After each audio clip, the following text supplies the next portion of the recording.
नमस्कार दोस्तों, सर जी क्लासेस में आपका स्वागत है। तो देखिए इस वीडियो में मैं आपको आरसीएफएल का जो एग्ज़ाम जैसे कि अभी आपके होने वाले हैं, इसका एग्ज़ाम डेट ऑलरेडी आउट हो चुका है और एडमिट कार्ड भी आपकी जारी कर दी गई है। तो हम आपको जो है इसमें इसके रिगार्डिंग जो नॉन टेक्निकल पार्ट आपका है तो उसका जो एक्सपेक्टेड सिलेबस है वो आपको हम बताएँगे इसमें। और ये देखिए कोई सिलेबस आपके ऑफिशियल वेबसाइट पे कोई मेंशन नहीं किया गया था, लेकिन ये आपका एक्सपेक्टेड है जो और भी एग्ज़ाम में जो इसी लेवल के होते हैं, जो कि पूछे आते हैं और जो फ्रीक्वेंटली जो भी एग्जाम होते हैं तो जिनमें कि ये टॉपिक्स हाइलाइटेड होते हैं जो नॉन टेक्निकल आपके टॉपिक्स है तो वो उनके बारे में हम डिस्कस करेंगे।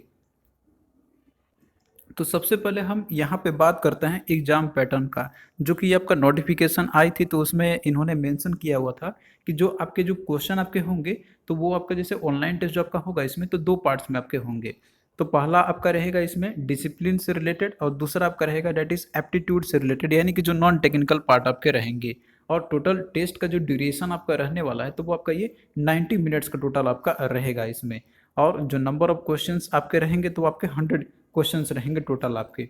अब इसमें से देखिए जो टोटल 100 क्वेश्चन जो आपके हैं तो इसमें से 50 क्वेश्चन जो आपका रहेगा तो वो आपका मिक्स कोर्स आपका रहेगा। दैट इज आपका क्वालिफाइंग डिग्री जो भी रिलेवेंट आपने डिसिप्लिन आपने जो चूज किया होगा तो उसमें आपका ये रहेंगे। अब इसमें देखिए जो 50 क्वेश्चन जो आपके रहेंगे यानी कि जो नॉन टेक्निकल जो सॉरी टेक्निकल का डिसिप्लिन से रिलेटेड जो आपके है तो वो हर एक क्वेश्चन आपका जो है तो वो 2 मार्क्स का आपके रहेंगे, यानी कि नंबर ऑफ मार्क्स जो आपका रहेगा तो ये 100 मार्क्स का आपका रहेगा जो डिसिप्लिन से रिलेटेड आपके जो भी रहेंगे आपके यहाँ पे।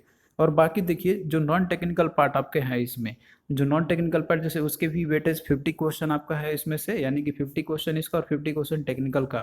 तो इसमें से देखिए जो 50 क्वेश्चन आपके जो नॉन टेक्निकल से आपके आएंगे तो वो आपके आएंगे जैसे जनरल इंग्लिश से आपका आएगा, और उसके बाद फिर आपका है इसमें क्वांट से आपके आएंगे, फिर उसके बाद एप्टीट्यूड और रीजनिंग से आपके आएंगे क्वेश्चंस, और फिर उसके बाद जनरल नॉलेज से आपके आएंगे इसमें।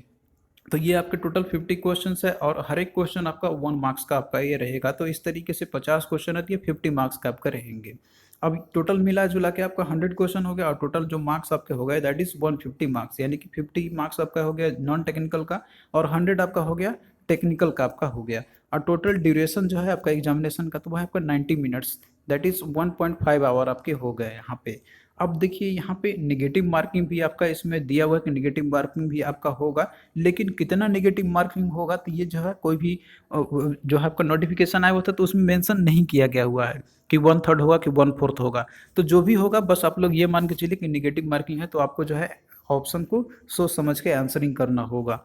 अब यहाँ पे देखिए जो नॉन टेक्निकल पार्ट आपका है तो इसका वेटेज जो आपका है इसमें तो इक्वली है क्वेश्चन नंबर की यदि हम बात करते हैं तो, यानी कि जो 50 क्वेश्चन नॉन टेक्निकल 50 क्वेश्चन जो आपका है टेक्निकल से है, लेकिन मार्क्स के बेसिस पे आपका टेक्निकल ज़्यादा है, लेकिन आपको इस पे भी इक्वली फोकस करना होगा क्योंकि इसका भी वेटेज जो है तो काफ़ी है। और यही जो है आपको मार्क्स दिला सकता है, या फिर जो है मार्क्स तो आपका टेक्निकल भी दिलाएगा, लेकिन जो डिसाइडिंग फैक्टर आपका होगा तो वो नॉन टेक्निकल पार्ट ही होगा, क्योंकि टेक्निकल में सभी स्ट्रांग रहते हैं। जो नॉन टेक्निकल पार्ट आपका रहता है तो इसमें थोड़ा सा कहीं ना कहीं स्टूडेंट लैग कर जाते हैं और इसी के चलते जो है थोड़ा सा उनका जैसे सिलेक्शन में थोड़ी सी प्रॉब्लम हो जाती है।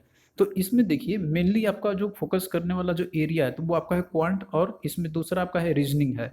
तो इसमें देखिए जो क्वेश्चन आपके अगर मान लीजिए नंबर ऑफ क्वेश्चन तो सिंस यहाँ पे मेंशन नहीं किया गया है कि क्वांट से कितना आएगा, रीजनिंग से कितना आएगा, इंग्लिश से कितना आएगा, जनरल अवेयरनेस से कितना आएगा, लेकिन आप इसको इक्वली डिवाइड करके चल सकते हैं। जैसे 50 क्वेश्चन आपका है तो आप इसे मान के चलिए कि 4 सेक्शन है तो हर एक से आपके 12-12 क्वेश्चन आपसे पूछ लिए जा सकते हैं, या फिर किसी का वेटेज ज़्यादा रहेगा तो ज़्यादा वेटेज जिसका भी रहेगा, मान लीजिए जनरल अवेयरनेस का अगर 15 क्वेश्चन रहता है तो बाकी और भी जो रहेंगे तो उससे कम ही आपके रहेंगे।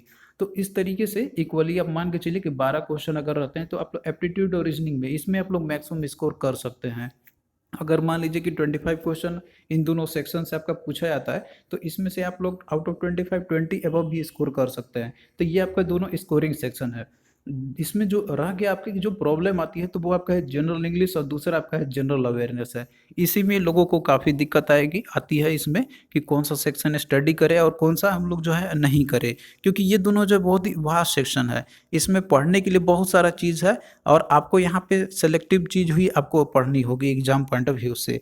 तो इसमें देखिए मेजरली हम फोकस करेंगे जनरल इंग्लिश को और जनरल अवेयरनेस से रिलेटेड। बाकी क्वांट जो लिसनिंग है तो इसके रिगार्डिंग आपको आइडिया होगा और क्वेश्चन भी रहते हैं तो इसके ज़्यादा टफ आपके नहीं पूछे जाते हैं। ये दोनों सेक्शन आप लोग इजिली कर लीजिएगा। तो हम यहाँ पे बात करेंगे जनरल अवेयरनेस और जनरल इंग्लिश के रिगार्डिंग। तो सबसे पहले हम देखिए यहाँ पे जनरल अवेयरनेस के रिगार्डिंग हम डिस्कस करेंगे इसका एक्सपेक्टेड सिलेबस कि आपसे जो है कौन कौन सेक्शन से क्वेश्चन पूछे जा सकते हैं, और ये भी आपका काफ़ी वेटेज रखेगा और ये भी इंपॉर्टेंट रहेंगे आपके एग्जाम पॉइंट ऑफ व्यू से। तो देखिए जनरल अवेयरनेस में जो क्वेश्चन आपके पूछे आते हैं तो ये आपका इसमें से जो मोस्ट जो इम्पोर्टेंट सब्जेक्ट आपका है तो वो आपका जैसे हिस्ट्री का हो गया, ज्योग्राफी का हो गया, इकोनॉमी का हो गया और साथ में इंडियन पॉलिटी का आपका हो गया। तो इन सभी से जो है लगभग दो दो क्वेश्चन आपके पूछे जा सकते हैं। और फिर उसके बाद करेंट अफेयर आपका है जो कि सबसे मोस्ट इंपॉर्टेंट आपका ये पोर्शन है। इनसे रिलेटेड आपके जो क्वेश्चन पूछे जाएंगे तो वो आपके जैसे अवार्ड्स हो गया, फिर अपॉइंटमेंट से रिलेटेड आपके हो गए। तो ये सारे टॉपिक जो आपके इंपॉर्टेंट रहते हैं, और साथ में जो नेशनल और इंटरनेशनल इशू जो होते हैं तो उनसे भी क्वेश्चन आपके पूछे जाते हैं, और खासकर जो कोरोना वायरस जो पेंडेमिक है तो इनसे भी क्वेश्चन आपके तो पूछे ही जाएंगे एग्जाम्स में। और जो भी कोई भी कंट्री है वो कितना कैसे कौन वैक्सीन करने पहला डेवलप किया, तो इन सब तरह के जो क्वेश्चन आपसे पूछे जा सकते हैं। तो करेंट अफेयर आपका है ये भी इम्पोर्टेंट है। तो इसके लिए जो है आप लोग करेंट अफेयर के लिए हम आपको सजेस्ट करेंगे, अगर आप लोग उसको फॉलो करते हैं तो इससे आपका तैयारी काफ़ी अच्छे से हो जाएगी। करेंट अफेयर के लिए आप लोग एक बुक को प्रेफर कर सकते हैं, स्पीडी पब्लिकेशन की बुक, इसमें आपका बहुत ही जल्दी तैयारी हो जाएगा। या तो फिर आप लोग मेरा करेंट अफेयर का जो नोट्स है जो हमने ऑलरेडी प्रोवाइड किया हुआ है तो आप लोग उससे भी इसको स्टडी कर सकते हैं। और एक करंट अफेयर आपको हम पूरा अपडेटेड करके फिर से प्रोवाइड कर देंगे आपको 1 से 2 दिन में, जिसमें कि आपको अक्टूबर के जो अभी तक 15 जो मंथ है यानी कि हाफ मंथ है उसको भी इंक्लूड करके हम आपको प्रोवाइड कर देंगे। तो इसमें भी जैसे इस मंथ में बहुत सारे इंपॉर्टेंट इवेंट्स हुए हैं जैसे कि आपका नोबेल प्राइज से रिलेटेड आपके हैं, तो उन सारे सेक्शन को ऐड करके हम आपको करंट अफेयर का पूरा कंप्लीट पीडीएफ आपको प्रोवाइड कर देंगे। तो इससे जो है आपका पूरा तैयारी हो जाएगा, जिसमें कि आपको ये सारे इंपॉर्टेंट टॉपिक्स जो रहेंगे तो हम इंक्लूड इसमें कर देंगे, और वो भी आपका रहेगा तो इस एग्जाम से ही इक्विवेलेंट आपके रहेंगे। इसके अलावा देखिए क्वेश्चन आपके स्पेशली 5 ईयर प्लान से भी आपके पूछे जाते हैं। इसके अलावा कोई साइंस से रिलेटेड जो भी इंपॉर्टेंट टॉपिक्स होते हैं उनसे आपके पूछे जाते हैं, आर्ट एंड कल्चर से रिलेटेड रहते हैं, फिर स्पोर्ट्स से रिलेटेड आपके रहते हैं। तो ये सारे टॉपिक्स है जो कि आपको स्टडी करना होगा। और देखिए ये भले टॉपिक्स आपको लग रहा होगा कि पढ़ने में तो ये इतना ही है, लेकिन ये सारे सेक्शन बहुत ही वास्ट है। हिस्ट्री, पॉलिटी, ज्योग्राफी पढ़ने में आपको बहुत समय लग जाएगा। तो इसके लिए देखिए आप लोग एक सिंपल बुक आती है जीके की, मनोहर पांडे की, जो कि आपका रेन पब्लिकेशन की बुक है। तो इससे आप लोग हिस्ट्री, ज्योग्राफी और पॉलिटी और साथ में जो इकोनॉमिक्स का कुछ पोर्शन है तो आप लोग कंप्लीट कर सकते हैं, या तो फिर मेरा नोट्स को भी आप प्रेफर कर सकते हैं जो हमने ऑलरेडी एसएससी जेईई एग्जाम के लिए बनाया हुआ है। उस नोट्स को पढ़ के भी आप लोग क्विक रिवीजन कर सकते हैं। उसमें हमने बहुत ही सिंपल लैंग्वेज में जो है सारा चीज़ कवर किया हुआ है। हिस्ट्री का देखिए एक जो नोट्स आपका होगा हमने एक ऑल इंडिया लिमिटेड के समय बनाया हुआ था, तो आप लोग उस नोट्स को प्रेफर कर सकते हैं, या तो फिर हम इसको अपडेट करके इसमें और कुछ नया चीज़ जोड़ के, या फिर जो भी टॉपिक्स आपके हैं इसमें सारे इंपॉर्टेंट आपको हम 2 से 3 दिन में ये भी प्रोवाइड कर देंगे। क्योंकि देखिए टाइम थोड़ा लगेगा बनाने में, क्योंकि ये एग्ज़ाम डेट बहुत ही जल्दी आ गई, मतलब अचानक से आई। तो इस तरीके से कोई भी प्रिपेयर नहीं था, या फिर हम भी ने भी नोट्स अभी तैयार नहीं किया हुआ था पूरी फिर अपडेटेड, हालांकि ऑलरेडी हमने कोल इंडिया के लिए जो नोट्स आपको प्रोवाइड किया था तो वो इसमें आपका काम आ जाएगा। हालांकि उसमें और भी चीज़ हम ऐड करके आपको प्रोवाइड कर देंगे। तो ये जो पोर्शन आपका है जनरल अवेयरनेस का, तो आपका इससे जो है जो भी दिक्कत आ रही होगी तो वो आपका उसमें जो आपका जो है फिनिश हो जाएगा। और साथ साथ में मान लीजिए कोई भी प्रॉब्लम अगर आपके आएगी तो हमने इसका ऑलरेडी जो है कंटेंट के साथ में वीडियो भी बनाया हुआ है, तो आप लोग उसको भी फॉलो कर सकते हैं। और वहीं पे यदि हम बात करते हैं जनरल इंग्लिश की, तो इंग्लिश पे देखिए ये भी आपका सेक्शन बहुत ही इंपॉर्टेंट होती है, और इसमें भी जो है मार्क्स आप लोग स्कोर कर सकते हैं यदि आप लोग इसको ढंग से पढ़ते हैं तो, क्योंकि इंग्लिश भी एक वास्ट सब्जेक्ट है।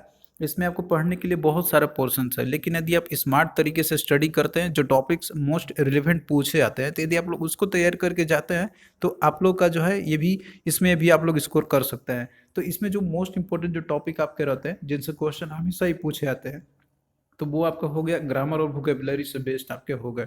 इसके अलावा जो स्पोर्टिंग एरर जो आपका रहता है इसमें, तो ये ग्रामर के बेसिस पे ही आपके रहता है। तो आपको पूरा ग्रामर यहाँ पे कंप्लीट नहीं पढ़ना है, बस आपको रूल्स याद रखने हैं जो भी इंपॉर्टेंट रूल्स होते हैं। और साथ में fill in the blanks based आपके क्वेश्चन रहते हैं, तो ये भी ग्रामर के बेसिस पे ही आपके रहते हैं अधिकतर चीज़। फिर उसके बाद देखिए और भी इसमें आपसे पूछे जा सकते हैं, जैसे जम्बल्ड वर्ड आपका दिया रहेगा और उसको आपको अरेंज करना होगा, यानी कि एक ऑर्डर में आपको बनाना होगा जो कि एक मीनिंगफुल वो सेंटेंस बना दे। इसके अलावा कम्प्रीहेंशन बेस्ड आपके क्वेश्चन इसमें पूछे जा सकते हैं। लेकिन अगर मान लीजिए कंप्रीहेंशन बेस्ड क्वेश्चन अगर आएंगे भी तो वो आपको शॉर्ट और सिंपल ही देगा इसमें, क्योंकि एग्जामिनेशन में आपके ज़्यादा मार्क्स के नहीं आपके आएंगे। तो ये आप एक्सपेक्ट इसमें से कर सकते हैं, एक या दो क्वेश्चन, 2 या 3 क्वेश्चन आपके पूछे जा सकते हैं। इसके अलावा इडियम्स एंड फ्रेजेस भी, ये भी टॉपिक जो रहता है तो काफ़ी इंपॉर्टेंट रहती है। इसके अलावा वन वर्ड सब्सटीट्यूशन का और फिर सेंटेंस कंप्लीशन का, तो ये सारे जो है आपके मोस्ट इंपॉर्टेंट टॉपिक्स है जिनसे कि क्वेश्चन आपके पूछे जा सकते हैं। तो हमने देखिए इंग्लिश का एक पूरा कंप्लीट नोट्स भी तैयार किया हुआ है, आप लोग उसको भी प्रेफर कर सकते हैं। तो आपको जो है डिस्क्रिप्शन बॉक्स में लिंक मिल जाएगा इसका, जो कि हमने कोल इंडिया लिमिटेड के समय भी एक बिना बनाया हुआ था इंग्लिश का वीडियो और नोट्स, तो आप लोग उसको भी पढ़ सकते हैं, प्रेफर कर सकते हैं। हालांकि इंग्लिश का हमने जो है अपडेट करके भी इसका बना दिया है, तो जो लोग ऑलरेडी जिनके पास है तो आप उसको भी पढ़ सकते हैं, या फिर जो लोगों ने अभी तक नहीं उसको बाय किया हुआ है तो आप लोग उसको पढ़ सकते हैं। इसका डिस्क्रिप्शन बॉक्स में लिंक दिया हुआ है। तो इंग्लिश का जो है आपको पूरा यहीं से तैयारी हो जाएंगे, यानी कि जो कंप्लीट नोट्स आपको इसमें मिल जाएंगे, जितने भी इंपॉर्टेंट टॉपिक्स है ग्रामर के, या फिर जो वन वर्ड सब्स्टिट्यूशन, या फिर जो जो भी वोकेबलरी से रिलेटेड आपके एंटोनिम्स सिनोनिम्स रहते हैं, तो वो सारा कुछ हमने इसमें इंक्लूड किया हुआ है।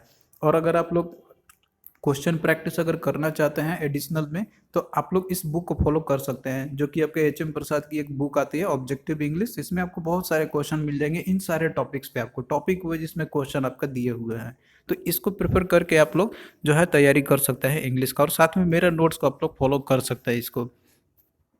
और बाकी देखिए जो लॉजिकल रीजनिंग का जो सेक्शन आपका है, तो ये वाला सेक्शन भी जो है काफ़ी आसान होती है।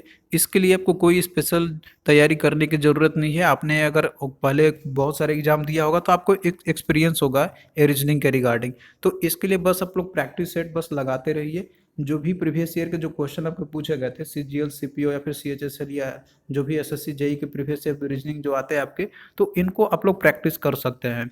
और जो रीजनिंग के क्वेश्चन आपके जो आते हैं तो वो इन्हीं के लेवल के बेसिस पे आपके आती है। तो आप इनको क्वेश्चन को प्रैक्टिस करके आप लोग जो है पूरा अपना जो है प्रैक्टिस कर सकते हैं। इसके लिए बुक भी अगर फॉलो करना चाहते हैं तो ये एक बुक आती है, इसको भी आप लोग कर सकते हैं। लेकिन बुक ज़्यादा प्रेफर करने की हम आपको नहीं करेंगे, सजेस्ट करेंगे, क्योंकि आपके पास टाइम ज़्यादा नहीं है। बस आप लोग रिवीजन कर सकते हैं, बस ये प्रीवियस ईयर क्वेश्चन आप लोग लगा लीजिए, तो इससे आपका तैयारी हो जाएगा। और लेवल जो रहती है तो वो सेम सीजीएल सीपीओ या फिर जो एसएससी जेई का रीजनिंग जो आती है तो उसी लेवल का इसमें भी आपका आएगा। बैंक के लेवल के क्वेश्चन आपके इसमें उतना ज़्यादा नहीं पूछे जाएंगे। और मान लीजिए कोई कॉन्सेप्ट आपको रीजनिंग का अगर नहीं आता है तो आप लोग यूट्यूब से देख सकते हैं उसको। यूट्यूब में आपको बहुत अच्छे अच्छे लेक्चर्स मिल जाएंगे इन सभी टॉपिक्स पे, जो कि ये सारे क्वेश्चन हाईलाइटेड रहते हैं। इन्हीं टॉपिक से आपके क्वेश्चन पूछे जाते हैं लगभग आजकल के जितने भी एग्जाम आपके होते हैं, बस बैंक एग्जाम छोड़ के, क्योंकि उसमें थोड़ा सा जो है रीजनिंग वो हाई लेवल की आती है। और वहीं पे हम यदि क्वांट की बात करते हैं, क्वांटिटेटिव एप्टीट्यूड की, तो इसमें से जो इंपॉर्टेंट टॉपिक्स जो आपके रहते हैं, जो एग्जाम में आपसे पूछे आते हैं, तो वो आपका ये सारे रहते हैं, जैसे number series, number system, percentage simplification हो गया, average, time and work, time speed and distance. इसके साथ साथ में आपका प्रॉफिट एंड लॉस से भी क्वेश्चन आपके पूछे आते हैं, सिंपल और कंपाउंड इंटरेस्ट। तो ये सारे जो है आपके इंपॉर्टेंट टॉपिक्स है। और साथ साथ में आपके रेशियो एंड प्रोपोर्शन से, उसके बाद फिर आपका boards and stream, pipes and system से, और इसके बाद फिर मेंसुरेशन से। इनसे क्वेश्चन आपका मेंसुरेशन से भी एक दो क्वेश्चन आपसे पूछ ले आते हैं। तो इन टॉपिक्स को आप लोग प्रिपेयर करके स्टडी कर सकते हैं। इसके लिए बुक आप लोग फॉलो कर सकते हैं, ऑब्जेक्टिव इंग्लिश, ऑब्जेक्टिव अर्थमेटिक एक बुक आपके आती है, जो आपका ये जो अरिहंत पब्लिकेशन की एक बुक आती है, इसको आप लोग प्रिपेयर कर सकते हैं। इनसे आपका जो है अच्छे से तैयारी हो जाएगी। इसमें जो है शॉर्ट ट्रिक भी दिया हुआ है, कोई भी टॉपिक आपको पढ़ना है या फिर क्वेश्चन जो भी दिया है तो उसका शॉर्ट ट्रिक भी इसमें मेंशन किए गए हैं। या फिर क्वांट का आपने पहले भी प्रैक्टिस किया होगा तो वो चीज़ आप लोग अपना पुराना कॉपी को भी रिवाइज कर सकते हैं उससे भी। और क्वेश्चन प्रैक्टिस के लिए आप लोग एसएससी के जो प्रीवियस पेपर होते हैं तो उसको आप लोग लगा सकते हैं, उससे आपका तैयारी हो जाएगा क्वांट का। तो इस तरीके से देखिए जो आपका नॉन टेक्निकल पार्ट है, जो कि 50 क्वेश्चन आपके आने वाले 50 मार्क्स के, तो आप लोग अगर तैयारी करते हैं अच्छे से तो आप लोग इसमें आराम से 40 एबव ला सकते हैं, अगर आपका तैयारी अच्छी रहती है तो। क्योंकि देखिए टेक्निकल जो पार्ट आपका है तो वो आप लोग अपने डिसिप्लिन के अकॉर्डिंग पढ़ रहे होंगे तो उसमें आप लोग प्रोफिशिएंट होंगे। लेकिन जो थोड़ा सा दिक्कत आती है टेक्निकल स्टूडेंट को वन नॉन टेक्निकल पार्ट में, और खासकर उसमें से भी जो जीके और जो आपका इंग्लिश की है तो उसमें प्रॉब्लम आती है। तो इसके लिए हमने आपको सोर्स बता दिया है और तरीका भी बता दिया है। तो यदि आप लोग फॉलो करते हैं तो आप लोग ज़रूर इसमें अच्छा स्कोर कीजिएगा। तो चलिए दोस्तों, यदि आपका और भी कोई डाउट रहता है तो आप लोग कमेंट करना, और जो भी हमने आपको बताया हुआ है पीडीएफ, तो उसका लिंक हमने डिस्क्रिप्शन बॉक्स में दिया हुआ है, तो आप लोग जो है वहाँ से जाके जो है पीडीएफ को बाय कर सकते हैं। और आपको हम क्लास भी इसका प्रोवाइड करेंगे, इंपॉर्टेंट जीके टॉपिक से रिलेटेड जो भी आपके पूछे जा सकते हैं एक्सपेक्टेड, वो प्रोवाइड कर देंगे आपको। साथ में इंग्लिश का भी कुछ क्लास आपको हम प्रोवाइड कर देंगे इन सभी टॉपिक्स पे, जिनसे कि आपका जो है एक आपका तैयारी हो जाए कुछ हद तक। तो चलिए, और भी कोई डाउट रहता है तो आप लोग कमेंट करना, हम उसका रिप्लाई आपको ज़रूर देंगे।